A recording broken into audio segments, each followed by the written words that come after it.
Salut, salut. Bon, aujourd'hui, on va continuer à parler de programmation en C. Cette fois-ci, on va faire la vidéo en français parce que pour le moment, mon public est plus francophone que espagnol.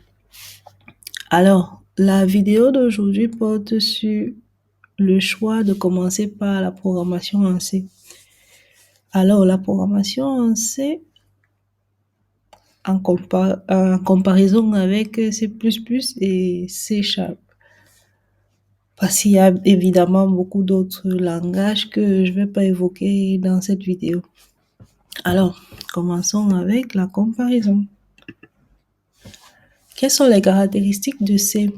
Je n'ai que regroupé certaines caractéristiques en ce qui concerne le niveau du langage, la gestion de la mémoire, s'il est orienté objet, la gestion des exceptions et ce qu'on obtient lorsqu'on compile ce langage-là. Alors, avec C, le langage est de bas niveau parce qu'il est très proche du langage machine. Et bien après, je vais expliquer ce que c'est qu'un langage machine. Cependant, la gestion de mémoire est manuelle. Ça veut dire que quoi? Le programmateur doit lui-même assigner la mémoire à ses variables.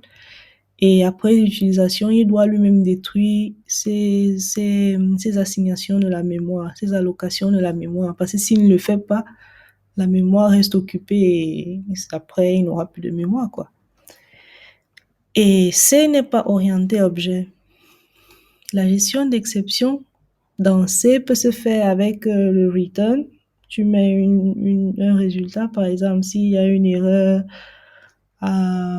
pendant que tu es en train de faire une division par 0, ce qui ne doit pas se faire, quoi, parce que normalement, ça donne infini.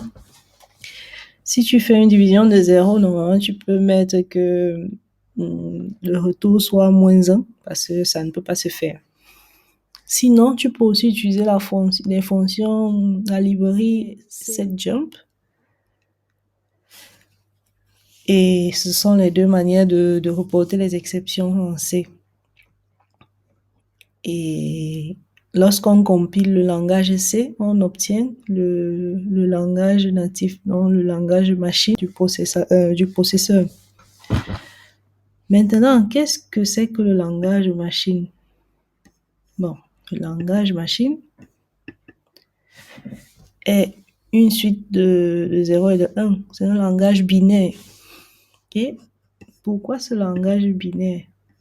Bon, parce que chaque processeur est conçu avec un langage binaire qui comprend et qui peut interpréter sans recourir à un compilateur. Cependant, chaque processeur a son langage machine. Alors, un processeur Intel et un processeur ARM ne peuvent pas, si on inverse par exemple le langage, ils ne vont pas comprendre le langage machine de l'un de l'autre. Par contre, ils ne vont que comprendre celui qui leur a été défini.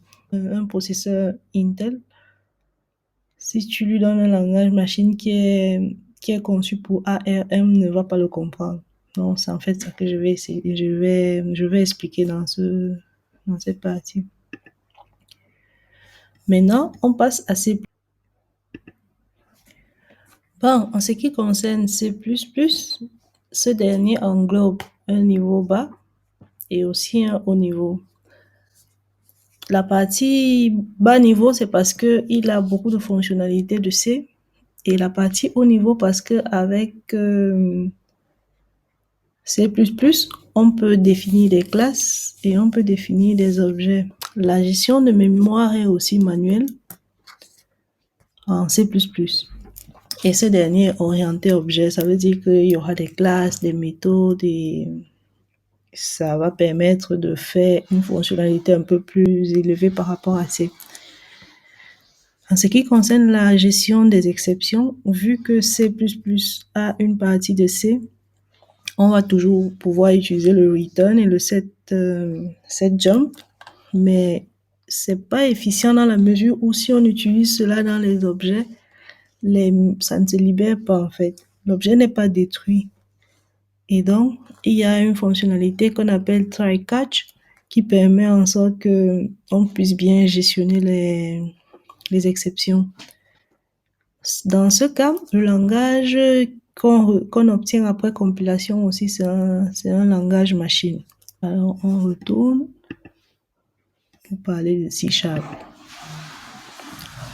Pour C#,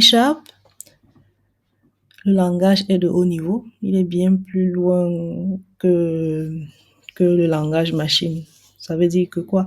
Ça veut dire que pour obtenir le langage machine, il faut passer par le compiler et un code intermédiaire, et avec un CLR, on obtient du code intermédiaire le langage machine. Ici, la gestion de mémoire est automatique. Et la gestion des exceptions aussi se fait avec une fonction try-catch. Ce que j'avais déjà dit au début, c'est qu'il y a un code intermédiaire après compilation. Et le CLR, c'est le Common Language Runtime. Ce dernier permet de transformer le code intermédiaire en langage machine.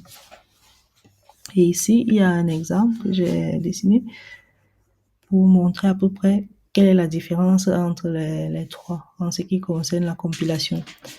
On voit bien que c'est C++. Après la compilation, on obtient un langage machine qui est qui est interprété par le processeur, tandis que pour C#, on doit passer par un code intermédiaire, passer par un CLR. Le JIT, c'est Just in Time Runtime. C'est un style de CLR. Et après ça, on obtient un langage machine. Et on revient et on va voir quelle serait la différence entre les trois. Alors, après avoir énuméré les caractéristiques en ce qui concerne le style de langage, la mémoire, la gestion des exceptions, on peut dire que les trois langages sont complètement différents parce que C a été conçu pour un certain nombre de... En fait, je peux dire que C a été conçu pour un objectif. C++, avant, c'était comme une extension de C en lui ajoutant les classes. Mais maintenant, ce n'est plus le cas en fait parce que C++ peut se compiler sans avoir à passer par C. Et en ce qui concerne C#, c'est aussi très différent. Ça n'a rien à voir avec C++. La seule chose qu'ils partagent, c'est le nom, et parfois, on se dit que parce que tout s'appelle C et que le développeur, c'est le même de Microsoft, on se dit que c'est la même chose qui évolue, mais il y a beaucoup de différences entre les trois. Alors, lequel est-ce que je dois choisir lorsque je veux apprendre à développer? La réponse, c'est clair que ça va dépendre de ce que la personne veut faire. Pour C, avec C, on peut développer des logiciels, des systèmes d'exploitation, gérer les hardware, par exemple les microcontrôleurs. Et ce dernier est multiplateforme parce qu'il peut fonctionner sur différentes plateformes sans trop de modifications. En ce qui concerne C++, on peut l'utiliser pour développer des logiciels, les moteurs de recherche, les jeux vidéo. Il est beaucoup utilisé pour le développement des jeux vidéo. Les systèmes d'exploitation, et lui aussi, il est multiplateforme. En ce qui concerne C#, on peut développer des logiciels et des applications diverses. Mais lui, par contre, il n'est pas multiplateforme. Il n'est utilisable que sur .NET Framework. Pourquoi commencer par C? Bon, je dirais que c'est le langage que je maîtrise le mieux parmi les trois. En plus du fait que j'aime bien C, je conseille de commencer par C parce que si on commence par un langage qui est de haut niveau et après on a besoin de programmer dans un langage qui est de bas niveau, c'est un peu plus difficile de comprendre le langage qui est de bas niveau. surtout pour des aspects comme la gestion de la mémoire, le fait qu'il n'y ait pas de classe. Et donc, ça dépend de ce que vous voulez faire comme application. Mais si vraiment votre application peut se faire avec C, je conseillerais de commencer avec le langage C. À ceux qui sont arrivés jusqu'ici, merci pour avoir vu la vidéo jusqu'à la fin. Et j'espère vous présenter une autre vidéo d'ici peu. Pour ceux qui ne sont pas encore abonnés, abonnez-vous à la chaîne. Et ceux qui ont aimé la vidéo, laissez le pouce bleu ou laissez un commentaire. C'est vrai que je suis encore en train de tester un format. Je n'ai pas encore le format définitif. Alors, vos retours seront les bienvenus. Merci d'avoir écouté jusqu'à la fin. À la prochaine.